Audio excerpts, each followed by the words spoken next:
notre impact sur les ressources, la résilience, anticiper les situations de crise qui peuvent arriver, et puis on ne doit pas faire ça tout seul, on doit s'appuyer sur des coopérations avec tout ce qui nous entoure, GMVA, les communes de la presqu'île, des réseaux de communes comme le réseau Brunel, etc.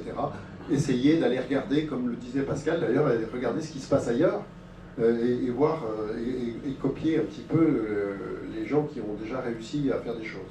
Voilà. Peut-être un peu complété on a vu tout à l'heure sur l'urbanisme, mais on n'a pas mis dans l'environnement, mais ça en fait partie aussi, toute la question de la biodiversité, de la protection des espaces naturels. On l'a mis dans l'urbanisme parce que ça va aussi là-dedans. Et puis également des mobilités, ça va évidemment dans le sujet de l'environnement, mais surtout de répondre aux défis climatiques que nous vivrons et que vivront nos enfants aussi. Est-ce que, du coup, après, le dernier sujet qu'on voulait aborder avec vous, c'est la démocratie participative. Et donc, là, très clairement, c'est quoi notre vision? Et là, je pense qu'on a identifié un certain nombre d'outils qui marchent ailleurs, avec aussi des témoignages de communes qui les appliquent et qui en sont très contentes, de citoyens qui ont... je pense que nous, surtout, ce qui nous a motivés à nous regrouper tous ensemble, c'était ça. C'est qu'en fait, on ne savait pas qu'il y avait autant d'Ardennais qui avaient envie de choses pour leur vie. Il y a 6 mois, moi, je ne savais pas que je pourrais être là. Et puis, en fait, on a écouté, on a travaillé, et on a vu surtout votre engouement à avoir envie de participer. Et ça nous a étonnés. Ça nous a poussés aussi, ça nous a nourris. Et donc, vraiment, encore merci, parce que sinon, je pense qu'on ne serait pas là devant vous. Et aujourd'hui, c'est comme une évidence. C'est-à-dire, nos parcours, le fait que toutes ces belles personnes-là ont pu rejoindre la liste, avec toutes ces compétences agrégées, tous les soutiens qu'on a reçus d'expertise extérieure, ardennais, qui ont apporté leur regard sur les fiches pour les rendre encore plus professionnels. Tout ça, en fait, c'est ça qu'on a envie de faire vivre demain, quel que soit d'ailleurs le résultat du scrutin. Et donc, on va voir, il y a un certain nombre d'outils, évidemment, qu'on imagine qui seraient bien. Et donc, c'est par exemple, déjà commencer à se parler dans des ateliers citoyens, continuer à avoir cette démarche de pouvoir, sur certains sujets, s'informer. Par exemple, répondre à un PLU, je ne sais pas qui a déjà répondu à un PLU, s'il y en a qui veulent laisser lever la main. Bon, c'est pas facile. Déjà, savoir ce qu'on peut y mettre, pourquoi est-ce qu'on pourrait dire ci ou ça. Et bien, tout simplement, quelques ateliers pourraient permettre déjà de mieux comprendre. Ça veut dire quoi, c'est quoi, et comment finalement chacun d'entre vous peut participer. Parce que c'est bien de dire on va refaire le PLU avec vous, mais déjà, il faut comprendre c'est quoi les enjeux, comment chacun peut avoir une bonne idée et comment ça peut ensuite s'inscrire dans un document d'urbanisme. Bon, c'est un exemple. On a également, alors là, tout à l'heure, c'était génial, j'allais voir les enfants et hop, ils voient, mais Arzon Vivant va nous ouvrir la possibilité de pouvoir discuter au stade ou je ne sais où. En tout cas, régulièrement, tu as des enfants qui viennent qui nous disent, mais c'est super bien, mais tu t'engages, mais c'est pourquoi? C'est pour donner la parole, c'est pour que toi, tu puisses décider de ton avenir. Et donc, c'est magnifique d'avoir aussi des jeunes qui se disent, moi, j'ai envie, en fait. J'ai envie de ce conseil municipal des jeunes, j'ai des idées à proposer. Dès qu'on leur pose la question, c'est florilège d'idées. Alors, bien sûr, il faut les aider à le structurer, il faut les aider à les porter collectivement.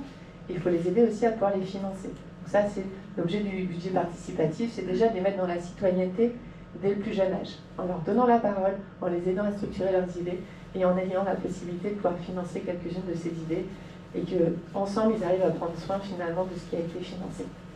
Voilà, c'est des exemples. Le budget participatif, c'est aussi pour les autres Ardennais, pour aussi continuer cette démocratie participative, décider d'une partie du budget. C'est un acte assez fort, hein. Je crois qu'on est le seul programme à le proposer. C'est aussi de la citoyenneté. Donc tout ce qu'on a pu vivre là, d'énergie collective à faire vivre, on va dire, à mener ce programme et à le construire avec vous, et bien, il pourrait aussi s'incarner demain avec des projets collectifs qui pourraient être portés et financés pour continuer à maintenir ce lien.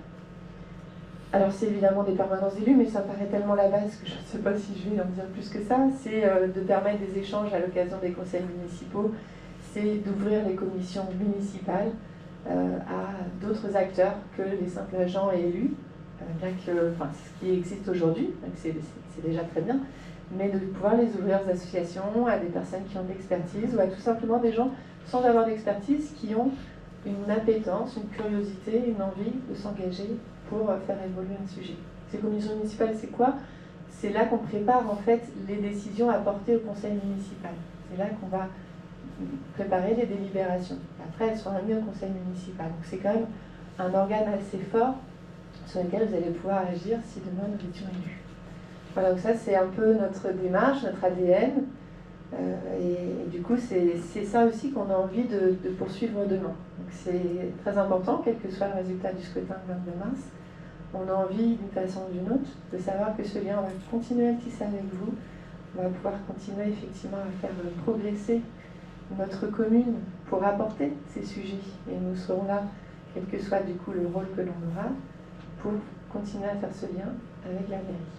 Voilà, ça, il faut que vous en soyez persuadés. Et je ne sais pas du coup s'il y a des questions sur environnement et démocratie participative.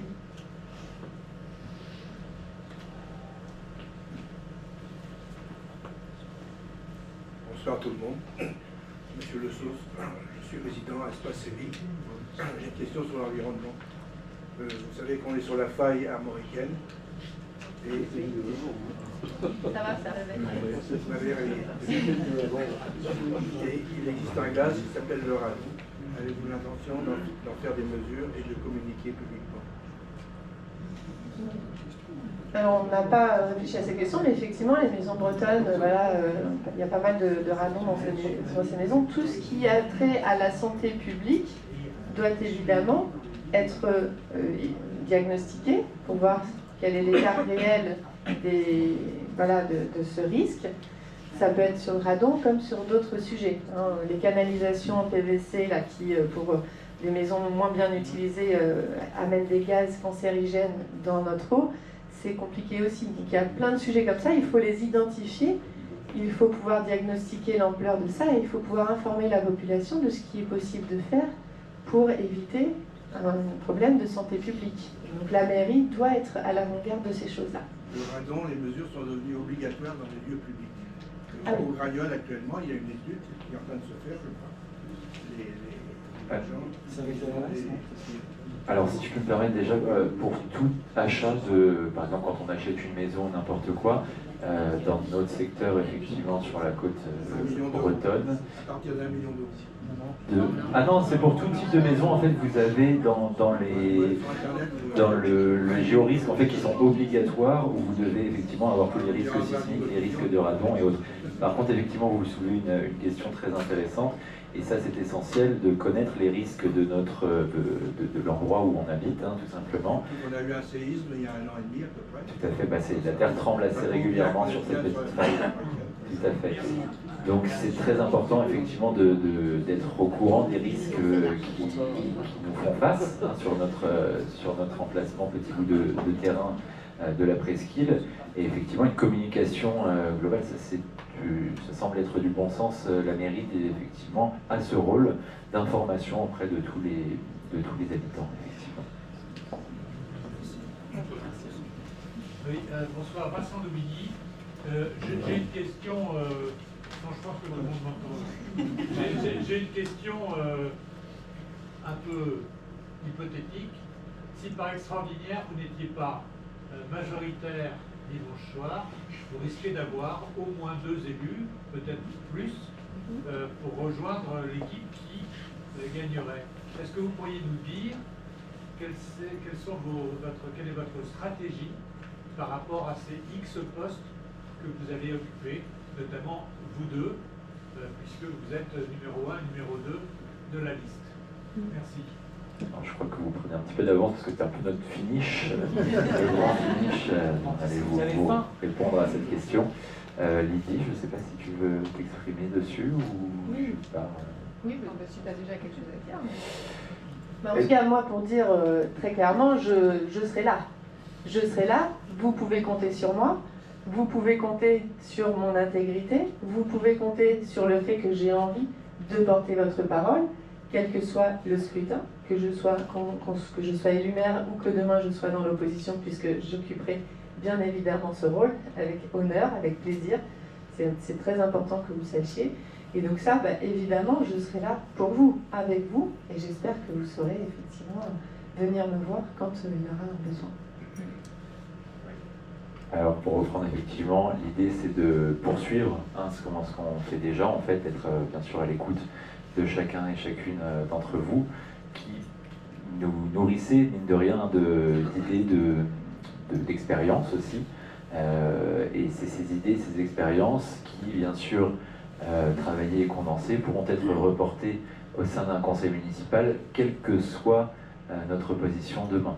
Bien sûr, nous espérerions être à la tête de cela, ce qui pourrait apporter plus de facilité, dirons-nous, à faire passer ces idées.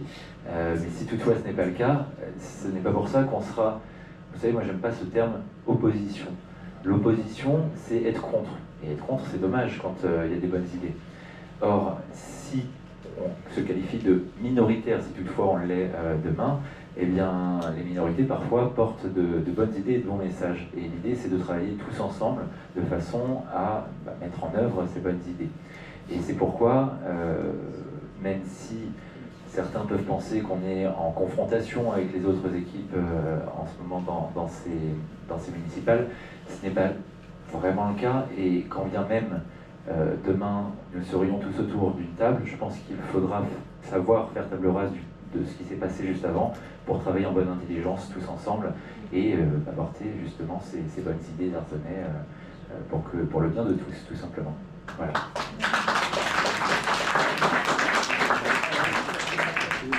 Juste un point, parce que c'est effectivement les très bonnes questions qu'on comptait aborder après, mais pour faire le lien entre démocratie participative et votre question, comme effectivement c'est consubstantiel à ce qu'on met tous dans différentes activités depuis 10, 15, 20 ans, y compris ici dans les associations, j'ai plutôt tendance à vouloir fédérer les uns les autres.